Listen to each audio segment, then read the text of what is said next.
Hello friends, for today's video I'm going to be doing a what's new in fantasy. On my main channel I talk about anticipated releases every single month for the upcoming month, and because that channel is focused on books, thus the anticipated releases videos are also focused on books. But this channel is where I get to talk about video games, manga, adaptations, all the other things that I'm interested in. Primarily those things are centered in fantasy, so the idea behind this is that I get to also do an anticipated releases, but for all the other things that I'm interested in. So I'm going to actually start by doing a little bit of a wrap-up style on one of the things I talked about in my previous What's New in Fantasy, which would be the Shadow and Bone Netflix adaptation. So the first season, a lot of people really loved. They had a lot of praise. They thought it was better than the books themselves. And the second season has had some mixed reactions, me included. There were mostly positive things for me throughout the series. My dog just came into the house if you heard her doggy door. Most of the season, I was really enjoying it. I was really engaged. I was liking some of the new characters that were introduced. I was liking the way they were weaving together the Crow's plotline with the characters from Shadow and Bone, so I thought they were doing that well again. I did start to think that it was more noticeable when they were making their own plot lines up. I also think that they surprisingly decided to adapt certain things that come later now, which was I wasn't expecting. I didn't entirely hate it, but I can see why some people didn't like that. My main frustrations, criticisms, I guess you could say, primarily came down to decisions they made at the end of the season. I understand why they did it. I think that they're going to try and do a lot of the story across the Grishaverse in the third season. I actually did a video talking all about my predictions for the next season, and I also did a spoiler discussion video with some friends and a more in-depth non-spoiler review. If you're interested in seeing any of those, I can have them linked.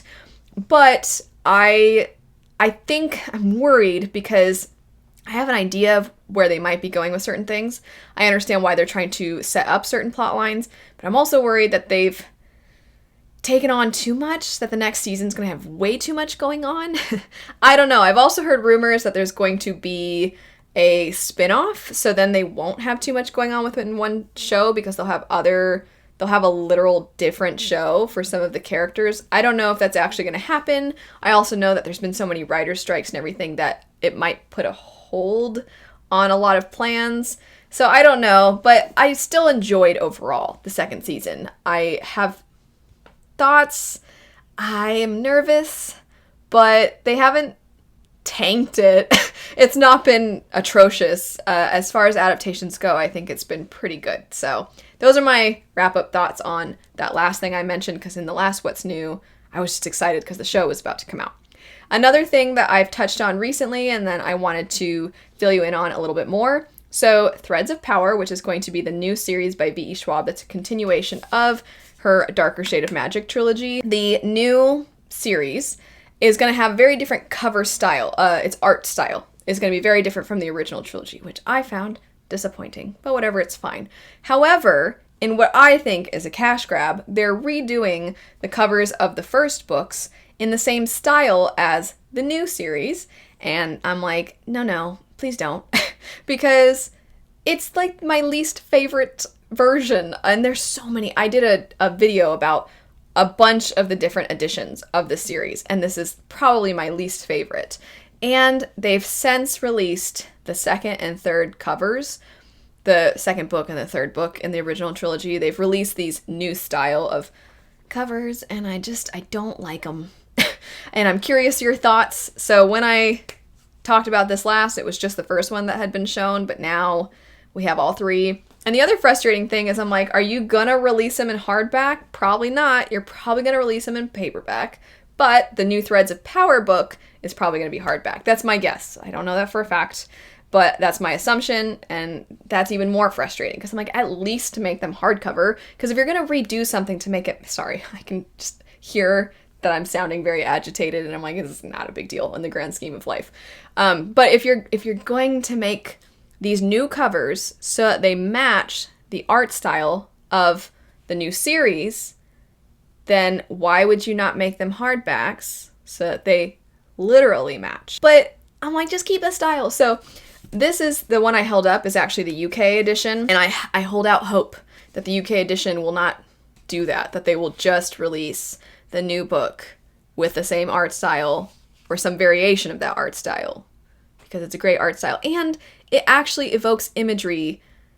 It has imagery that is tied to the concept of the books and events in the books and the tone and things like that. So the new ones are just like, look at, I'm Kel, I'm moody. And the next one's like, I'm Delilah, look at my mask. And I'm just like, ugh, okay. So now getting into Final Fantasy XVI, something that I'm always gushing about every single time I mention it. Got the demo. There's going to be the prologue, and getting through the prologue, which is a couple hours worth of play, is going to then carry over into the game itself, which is great. I'm very excited. I'm so excited. I can't believe how many trailers they've released, and they don't all look the same. I don't feel like I know the entire story, and they all look so cool. It's stupid. They all look so good. I can't wait.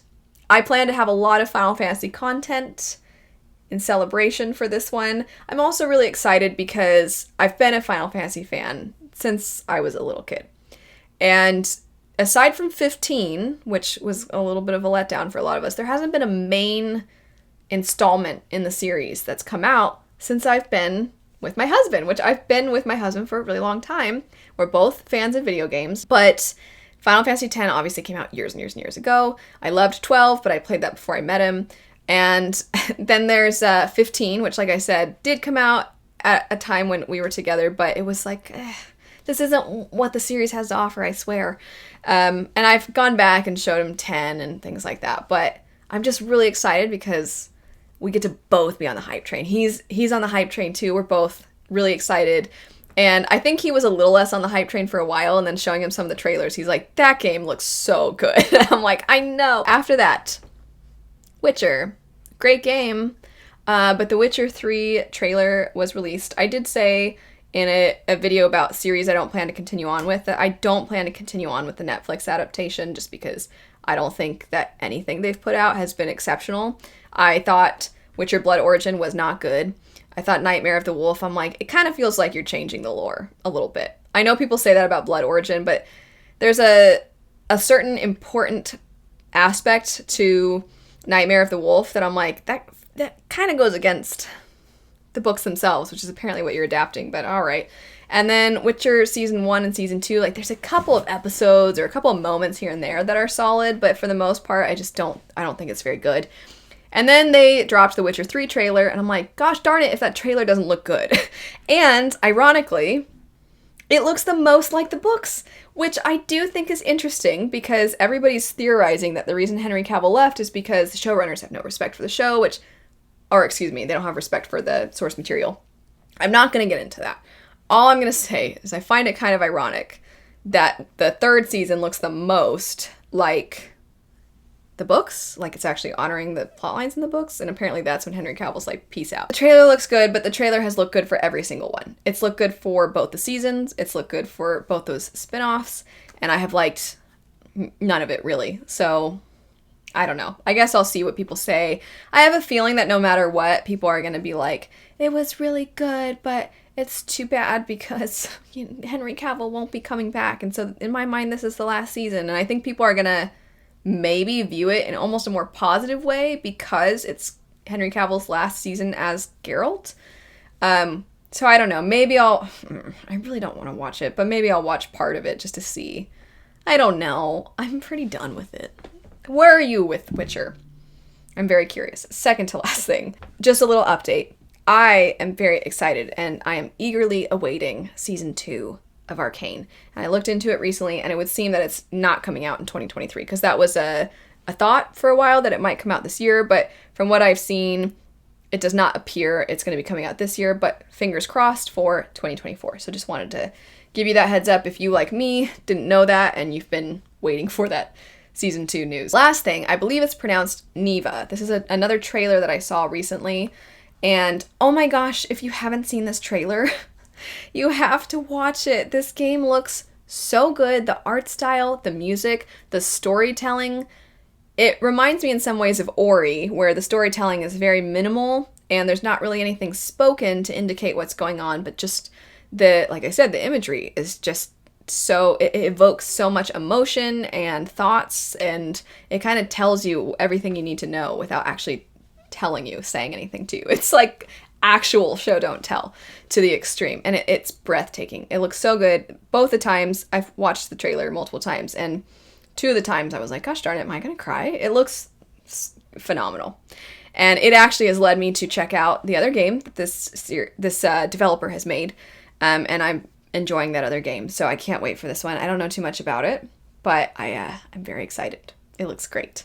So that's it for some what's new in fantasy. Let me know if there's any other announcements or game trailers or anything like that that you've been really enjoying lately. Let me know your thoughts on what are you going to do with Witcher, if you plan to watch it or don't watch it. I'm very curious. But thanks so much for watching. I hope you have a lovely rest of your day, and I'll see you later. Bye.